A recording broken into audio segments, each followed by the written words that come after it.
La brutalité du régime d'Assad n'est pas parvenue à briser.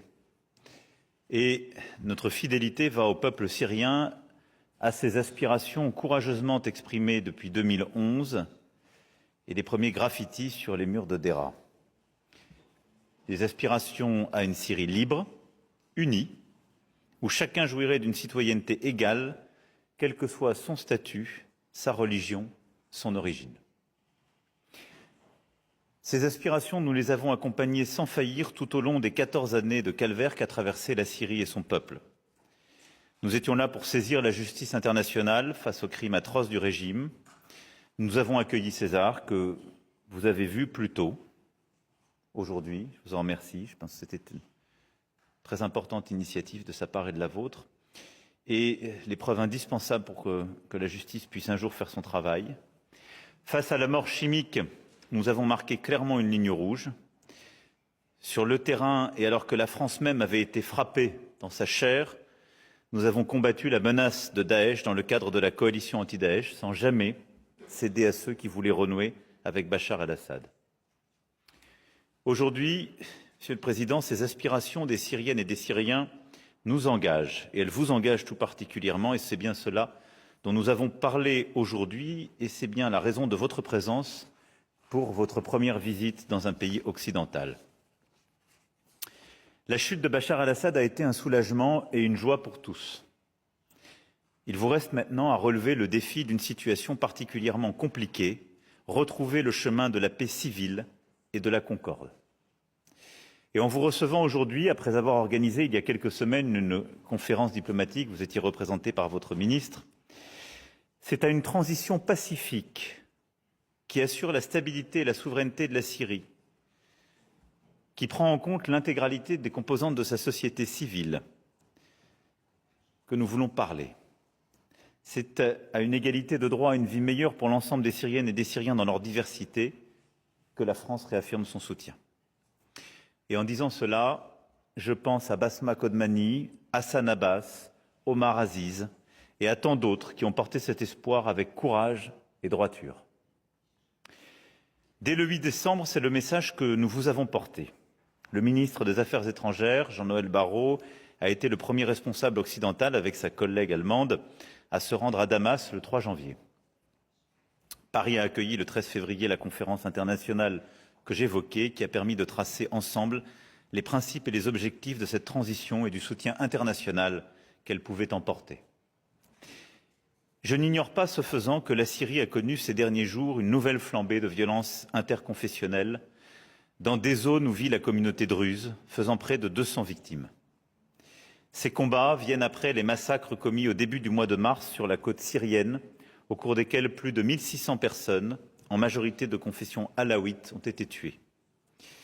J'ai évoqué sans détour ces événements dramatiques et inacceptables avec le président Chara, à qui j'ai rappelé qu'il devait tout mettre en œuvre pour assurer la protection de tous les Syriens sans exception, quelle que soit leur origine, leur religion, leur confession, leur opinion, et s'assurer que les auteurs de ces actes seraient poursuivis et jugés.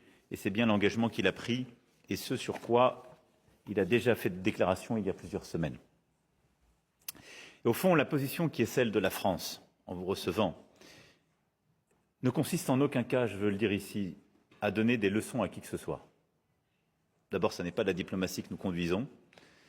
Et ensuite, je suis conscient de la situation dans laquelle vous vous trouvez. C'est de penser au peuple syrien qui a vécu tous les défis que j'évoquais et qui a cette juste aspiration que nous partageons. Et au fond, c'est une position qui consiste avec exigence à défendre nos intérêts sécuritaires, politiques, portés par notre histoire, et avec la conviction que le peuple syrien, la stabilité en Syrie sont bonnes non simplement pour vous, mais pour toute la région, et sont importantes pour la sécurité de toute la région et aussi la nôtre. C'est une exigence, celle que nous portons, qui conditionnera aussi la stabilité de la Syrie et la poursuite de notre réengagement diplomatique. Président de la transition, c'est sur la question de la justice, engagé à ce que les auteurs des massacres commis contre les populations alaouites et tous les civils, quels qu'ils soient donc poursuivis, jugés dans le cadre d'enquêtes et de procès menés de manière indépendante. Et j'ai indiqué que la France, de son côté, encouragerait l'Union européenne à sanctionner systématiquement les auteurs de ces crimes qui ont profondément choqué tous les amis de la Syrie.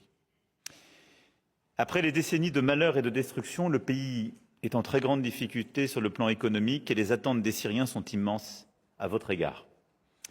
La Syrie ne pourra pas regagner sa stabilité, pas plus qu'elle ne pourra accueillir les réfugiés syriens qui souhaitent rentrer chez eux sans une reprise économique et des infrastructures réhabilitées. Les Syriens, y compris ceux de la diaspora, veulent participer à la reconstruction de la Syrie.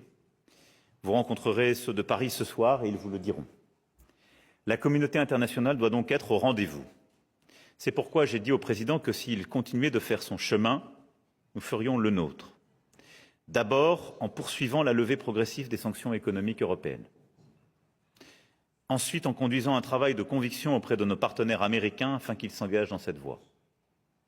Enfin, en travaillant avec le HCR et nos partenaires à un cadre régional permettant à la Syrie de voir ses talents et ses forces vives lui revenir. Il s'agira pour cela d'apporter des garanties sur la bonne utilisation des fonds internationaux. La France veillera à ce que les enjeux prioritaires pour elle soient pris en compte dans ce cadre, car la stabilité et l'unité de la Syrie sont également, comme je le disais, essentielles pour la stabilité du Moyen-Orient, la sécurité des Français et des Européens. Si nous avons appris une chose des années traversées, c'est que Damas est à nos portes et que l'on peut venir à Paris à pied. C'est aussi que la Syrie est liée à notre sécurité et qu'on peut fomenter des attentats à Raqqa. C'est pourquoi Daesh reste encore aujourd'hui la menace terroriste la plus sérieuse qui pèse sur le pays, sur ses voisins, ainsi que sur la paix et la sécurité internationale. La France et les Français l'ont vécu dans leur chair. J'ai redit au président qu'en la matière, très clairement, une coopération s'imposait. La France est mobilisée, continuera de l'être. Notre souhait est que les États-Unis d'Amérique et tous nos partenaires dans le cadre de l'opération Inherent Resolve continuent d'être actifs et engagés sur ce sujet. Et je souhaite que nous puissions au maximum, avec votre aide, continuer de nous battre contre Daesh et ces groupes terroristes qui sont mauvais pour votre pays et pour nous tous. En la matière, j'ai redit au président qu'il pouvait aussi compter sur les forces démocratiques syriennes, qui ont été un partenaire incontournable de la coalition internationale contre Daesh tout au long de ces années. À cet égard, l'accord signé le 10 mars est un moment important. Et je veux saluer ce que Général Masnoum et vous-même avez parachevé. Et je pense que c'est une étape très importante parce qu'elle montre votre capacité à bâtir des relations avec chacune des composantes de votre société, chacun des groupes, et à reconnaître aussi la part des forces démocratiques syriennes dans cela. Et je souhaite que cet accord soit mis en œuvre pleinement et nous ferons tout ce que nous pouvons pour y aider.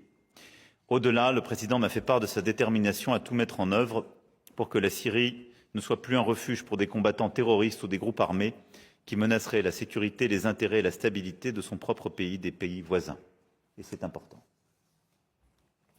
De la même manière, la Syrie continuera de coopérer comme elle le fait depuis plusieurs mois, et c'est à mes yeux un élément important de votre bilan depuis le mois de décembre, avec l'Organisation pour l'interdiction des armes chimiques, pour procéder à l'identification puis à la destruction de l'ensemble des stocks d'armes chimiques hérités du régime Assad. De la même manière, j'ai pu le dire au président qu'avec les pays voisins, nous avons constaté une baisse drastique de la production de Captagon, qui était, on le sait, l'un des moyens de financement du régime. Et vous avez tenu vos engagements là aussi sur ce point en réduisant la production et en luttant contre ce fléau. Il s'agit à cet égard, et par tout cela pour la Syrie, de jouer tout son rôle dans son environnement régional et contribuer à sa stabilité. Nous notons d'ailleurs, comme je le disais, une amélioration aussi de la situation à la frontière syro-libanaise et nous avons eu l'occasion il y a quelques semaines d'évoquer cela. En effet, le président Chara a plusieurs fois dit publiquement sa volonté d'établir des relations de bon voisinage avec l'ensemble des pays voisins de la Syrie, y compris avec Israël. Nous avons évoqué, après l'échange que nous avions eu avec le président Aoun, le soutien à apporter à la sécurisation de la frontière entre la Syrie et le Liban et les mécanismes et instruments de la coordination sécuritaire entre Beyrouth et Damas. Cette coordination est essentielle pour empêcher que la Syrie ne redevienne un cordon entre l'Iran et le Hezbollah et pour la préservation du cessez-le-feu au Liban.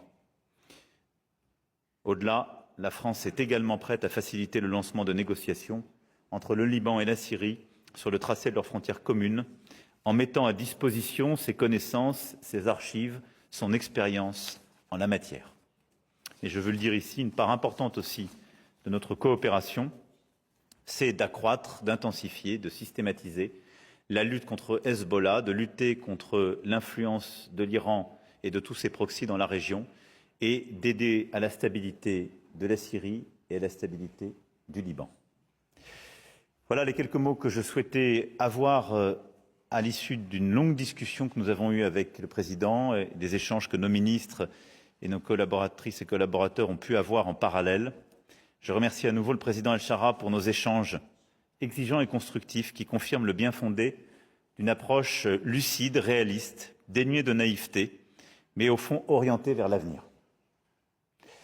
Et je crois très profondément que les Syriennes et les Syriens méritent cet avenir meilleur, c'est-à-dire de vivre dans un pays en paix, stable, où chaque composante de la société civile pourra vivre librement, sera reconnue dans sa pleine citoyenneté, aura sa place. Et qu'à chaque fois que vous suivrez ce chemin, la France sera à vos côtés, parce que c'est l'histoire de la France et de la Syrie. Et donc, Monsieur le Président, je compte sur vous. Et la France redit ici son amitié au peuple syrien. Merci d'être là et je vous cède la parole.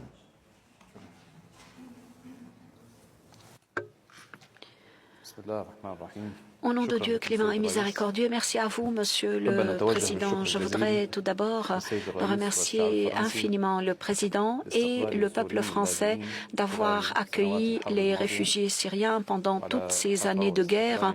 Et je voudrais remercier la France pour l'accueil chaleureux et généreux qui leur a été réservé. Mesdames et Messieurs, je voudrais remercier le Président Macron pour cette invitation généreuse et pour cet accueil.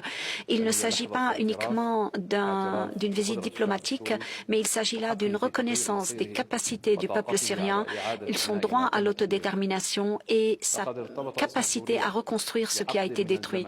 Pendant une décennie, le nom de la Syrie s'est conjugué avec les barils explosifs, les armes chimiques, la guerre, les massacres, les destructions. Lorsque le peuple syrien, en 2011, s'est soulevé contre le régime Assad, nous ne pensions pas que notre révolution traverserait toutes ces étapes, ni que notre peuple soit soumis aux pires horreurs, alors que ce régime a commis des actes atroces face à un moment où quasiment la communauté internationale était absente. Nous ne souhaitons à personne de traverser ce que le peuple syrien a traversé. Cependant, la Syrie n'est pas que cela. La Syrie, c'est un peuple qui a refusé d'être effacé, refusé d'obéir à la dictature, un peuple qui a accompagné toutes les étapes de la révolte, de l'espoir, de la résistance et de la terreur. Notre peuple aujourd'hui est éparpillé partout dans le monde, mais il vit encore. Il enrichit les sociétés dans lesquelles il vit. Il apprend des langues, de nouvelles techniques. Il fait ce qu'il peut pour sortir son pays de l'obscurité, malgré la poigne de l'ancien régime. Le peuple syrien a fait tout ce qu'il fallait pour survivre, malgré l'abandon, malgré les jugements du monde entier. Et tout cela sans oublier son humanité, alors que certains ont essayé de l'en dépouiller. La France a été l'amie du peuple syrien depuis les débuts de la révolution, notre révolution bénie. La France a refusé de travailler avec le régime syrien. La France a été l'un des premiers pays européens à mettre à la porte les missions diplomatiques de ce pays suite au premier massacre. Vous avez été l'un des premiers pays européens à reconnaître l'opposition politique. Vous avez investi dans l'aide humanitaire, politique et dans certains dossiers de justice alors que personne ne le faisait à l'époque. Vous avez travaillé pour que les souffrances du peuple syrien ne soient jamais oubliées et nous vous en sommes reconnaissants. Et un pays comme la France a une vision. Elle a une idée de la formation d'un État moderne et donc vous pouvez comprendre ce qu'est le droit dans un autre pays. Mesdames et messieurs, aujourd'hui, j'ai discuté avec le président Emmanuel Macron, comment aller de l'avant, nous, ensemble, France et Syrie, dans les sujets d'intérêt commun. Et comme l'a dit le président dans ses propos, nous sommes en train d'étudier la coopération dans le domaine de la sécurité, la reconstruction, le développement, mais aussi la justice et l'engagement de responsabilité. La stabilité de la Syrie est importante pour la stabilité de la région et du monde. La Syrie a fait face et fait face encore à des menaces sécuritaires importantes. Nous travaillons à les confronter. La sécurité des citoyens syriens est notre première priorité. Nous l'avons réaffirmé au président Macron aujourd'hui. Personne ne tient à la France comme les Français. C'est exactement pareil pour la Syrie. Nous sommes tout à fait conscients que cette période est difficile, tout comme toute période après une guerre ou après une révolution. On attend des règlements de compte, mais la colère, l'espoir se relaient dans l'esprit des Syriens. Nous essayons individuellement et collectivement de faire face aux conséquences d'un régime de terreur de plus d'un demi-siècle et qui a utilisé les pires armes contre le peuple syrien. Ces derniers mois, nous avons vu des actes tragiques qui ont été le fait d'éléments de l'ancien régime qui essayent de profiter de la situation, de la faiblesse de la situation intérieure pour rallumer la guerre. Et les médias trompeurs ont essayé de raconter des histoires totalement fausses en nous rendant uniquement responsables de cette violence politique. Nous avons agi rapidement pour contenir la situation. Nous avons arrêté les criminels. Nous avons créé deux comités. Premièrement, un comité d'enquête et deuxièmement, un comité de réconciliation. Le Conseil des droits de l'homme des Nations unies a reconnu à l'unanimité nos efforts. Nous avons ouvert la porte à la commission d'enquête internationale qui a rendu hommage à notre coopération avec elle. Nous avons également discuté la coopération pour lutter contre les groupes terroristes sur le territoire syrien. Nous apprécions beaucoup la contribution de la France. Nous pouvons étudier de nouveaux cadres de lutte contre le terrorisme. Et ça, c'est une mission qui incombe à la Syrie et à la communauté internationale. Concernant le trafic du Captagon, qui a permis à l'ancien régime d'inonder la région en drogue, nous avons prouvé que nous étions un partenaire fiable pour la lutte contre le terrorisme. Nous avons coopéré avec l'Organisation internationale de lutte contre les armes chimiques qui est venue nous rendre visite en Syrie et qui a apprécié notre coopération et nos efforts. Cela vient prouver que nous voulons lutter totalement contre cette catégorie d'armes dont nous avons été les victimes. Nous avons également eu une discussion avec les forces démocratiques syriennes, tout en sachant que la France travaille avec elles dans la lutte contre Daesh. Nous avons également abordé la question des combattants terroristes étrangers français en Syrie et les mesures à prendre à cet égard. Nous avons abordé la sécurité de nos frontières, les menaces israéliennes incessantes. Israël a bombardé la Syrie plus d'une vingtaine de fois juste la semaine dernière, ce qui a fait 4 victimes civiles et 6 blessés sous prétexte de protéger les minorités. Nous avons également discuté de la situation frontalière avec le Liban en continuation de nos discussions précédentes pour garantir la sécurité et pour éviter l'escalade. Monsieur le Président, Mesdames et Messieurs, nous avons hérité d'une infrastructure détruite et qui s'est totalement effondrée en Syrie. Plusieurs d'entre vous ont vu que les Syriens sont rentrés chez eux depuis plus d'une décennie, mais ont trouvé leur maison complètement détruite. Tout n'est pas détruit, mais il y a des villages dont les toits des maisons ont été pillés, qui n'ont pas d'électricité. Il y a des ponts, il y a des barrages, il y a des infrastructures qui ont besoin d'être reconstruites. Et ça, c'est une de nos priorités. Aujourd'hui, nous sommes en train d'évaluer nos besoins partout en Syrie pour garantir la vie digne pour tous les citoyens, les services de base et un lieu sûr où les citoyens pourront revenir après 14 ans de refuge ailleurs. Nous avons également parlé avec le président Macron de la reconstruction. Nous sommes conscients des défis gigantesques. Il ne s'agit pas uniquement d'argent et de ciment. Il s'agit de reconstruction de la confiance, de faire face aux conséquences psychologiques et garantir que les Syriens ne seront pas condamnés au silence ou à l'obéissance. Il n'y aura pas de loi pas de place pour les confrontations confessionnelles. L'avenir de la Syrie ne sera pas fait ailleurs, dans des salles obscures et closes. Au contraire, l'avenir de la Syrie sera construit par ceux qui reviendront chez eux, par les ouvriers, par les journalistes, par les juges, par les agriculteurs, par les jeunes, par tous ceux qui s'exprimeront en toute liberté, en toute transparence. Encore, merci à vous, Monsieur le Président. Merci.